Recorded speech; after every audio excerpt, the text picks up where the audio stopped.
إن الحمد لله نحمده ونستعينه ونستغفره ونؤمن به ونتوكل عليه أما بعد فأعوذ بالله من الشيطان الرجيم بسم الله الرحمن الرحيم رب اشرح لي صدري ويسر لي أمري صدق اللہ العظیم۔ معزز سامعین، آج کی اس نشست میں آپ حضرات کے سامنے 29ویں پارے کا مختصر سا خلاصہ بیان کیا جائے گا۔ اس پارے میں تقریباً 11 صورتیں ہیں۔ سب سے پہلی صورت سورہ ملک۔ اس صورت میں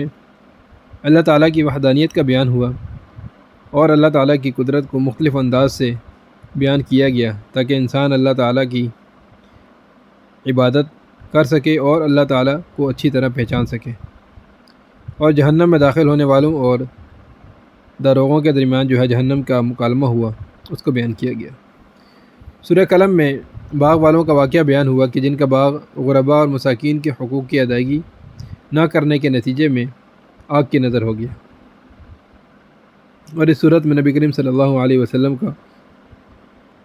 اعلیٰ اخلاق ہونا بیان فرمایا گیا۔ اور سورۃ الحاقہ میں مختلف قوموں کے عذاب میں گرفتار کیے جانے کا بیان ہوا، قیامت کے وقوع کا بیان ہوا، اور اچھے لوگوں کے جنت میں داخل ہونے اور برے لوگوں کے جہنم میں جانے کا بیان ہوا، اور ان کے اسباب کا بھی تذکرہ ہوا۔ سورۃ المعارج میں اللہ تعالیٰ نے قیامت کے وقوع کا انداز بیان کیا کہ قیامت کس انداز سے نازل ہوگی،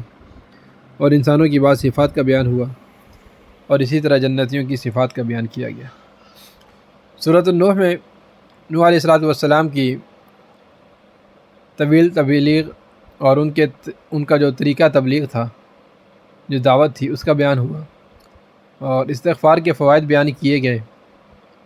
کہ بارش نازل ہوگی، مال میں اضافہ ہوگا، اور نرینہ اولاد پیدا ہوگی، باغات اور نہریں حاصل ہوں گی۔ اس کے بعد سورۃ الجن میں نبی کریم صلی اللہ علیہ وسلم جب وادی جن میں گئے اور نماز میں قرآن مجید کی تلاوت فرما رہے تھے تو جنوں کی ایک جماعت کا جو ہے وہاں سے گزر ہوا، تو انہوں نے قرآن مجید کو سنا اور آپ صلی اللہ علیہ وسلم پر ایمان لے آئے۔ اس کے بعد یہ بتایا گیا کہ مسجدیں جو ہیں وہ صرف اور صرف اللہ تعالیٰ کی عبادت کے لیے ہیں، ان میں کسی اور کو نہیں پکارا جا سکتا۔ سورۃ المزمل میں نبی کریم صلی اللہ علیہ وسلم کی عبادت کا حال بیان کیا گیا کہ آپ پوری رات عبادت کیا کرتے تھے، چنانچہ آپ پابندی لگائی گئی کہ آپ پوری رات عبادت نہ کریں،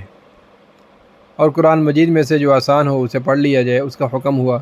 نماز قائم کرنے کا حکم دیا گیا، زکوٰۃ کا ادا کرنے کا حکم دیا گیا، اور اسی طرح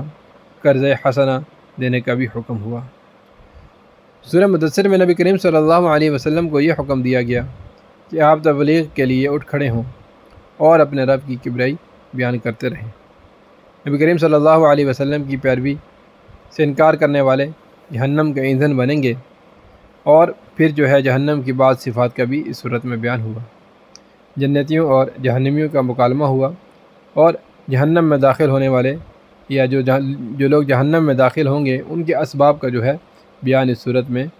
ذکر ہوا، اور وہ کہیں گے کہ ہم جو ہے نمازی نہیں تھے اور مسکینوں کو کھانا نہیں کھلایا کرتے تھے، اور ہم جو ہے ہر وقت گپ شپ لگایا کرتے تھے اور قیامت کو جھٹلاتے تھے۔ سورۃ القیامہ میں جب قیامت قائم ہوگی تو انسان حیران ہوگا اور کہے گا کہ این المفر، کہ کہاں بھاگ کر جاؤں،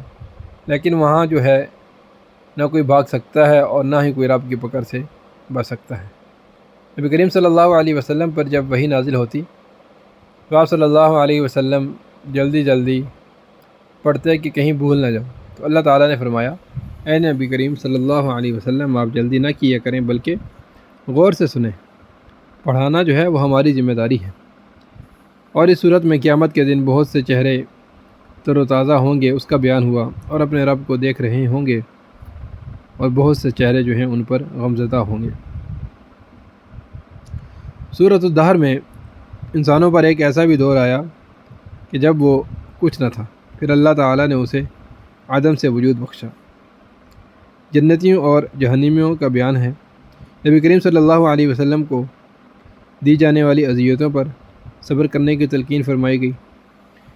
اور اس صورت میں صبح شام اللہ تعالیٰ کے ذکر اور فکر میں مشغول رہنے کا حکم دیا گیا۔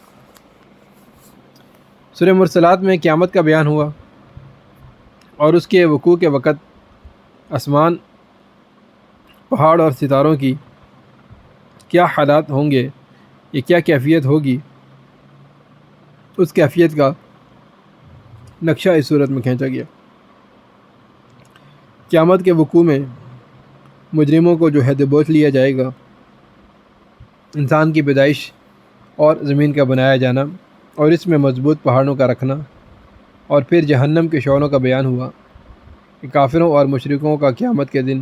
نہ بولنا۔ اس کے علاوہ بہت سی چیزوں کا تذکرہ کرتے ہوئے بار بار یہ وضاحت کی گئی کہ ان واضح چیزوں کے جھٹلانے والوں کے لیے تباہی ہے، اور یہ بات جو ہے اس صورت میں تقریباً 10 مرتبہ دہرائی گئی، اور آخر میں پھر یہ کہا گیا کہ اگر تم لوگ ان باتوں پر ایمان نہیں رکھتے تو پھر کس بات پر ایمان لاؤ گے۔ اللہ تعالیٰ سے دعا ہے کہ جو کچھ کہا سنا اس پر عمل کرنے اور قرآن پاک کو صحیح طرح سمجھنے کی توفیق عطا فرمائے۔ وآخر دعوانا ان الحمد للہ رب العالمین۔